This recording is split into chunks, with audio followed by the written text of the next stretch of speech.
அமைஞ்சிருக்கக்கூடிய இந்த ஆட்சி மீது இன்னைக்கு நம்பிக்கை வாக்கெடுப்பு நடக்க போகுது. அதற்கு முன்பு வாக்கு எண்ணிக்கை தொடங்கி கடந்த 10 நாட்களாக இன்னைக்கு வரைக்கும் இந்த ஆட்சியில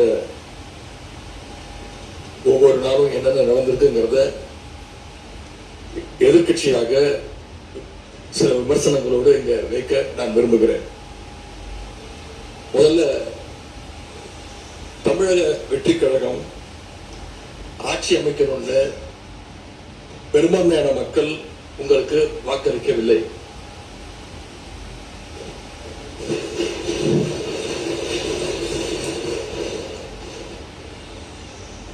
நடந்து முடிந்த சட்டமன்ற தேர்தலில்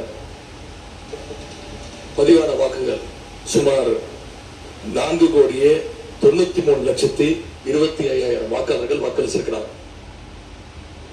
தற்போதைய ஆளுங்கட்சிக்கு வாக்களிச்சவங்களுடைய எண்ணிக்கை எவ்வளவு தெரியுமா? 1,72,26,000 தான். மீதம் இருக்கக்கூடிய சுமார் 3,21,00,000 பேரும் நம்பிக்கை கூறுகின்ற இந்த கட்சி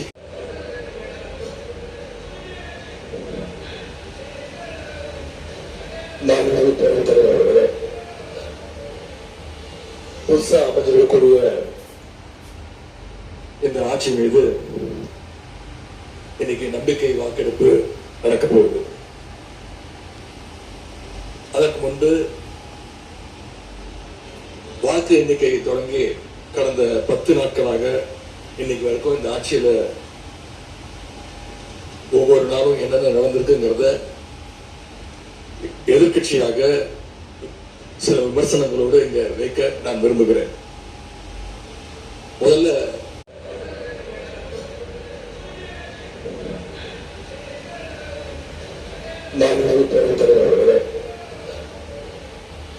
புதுசா அமைஞ்சிருக்கக்கூடிய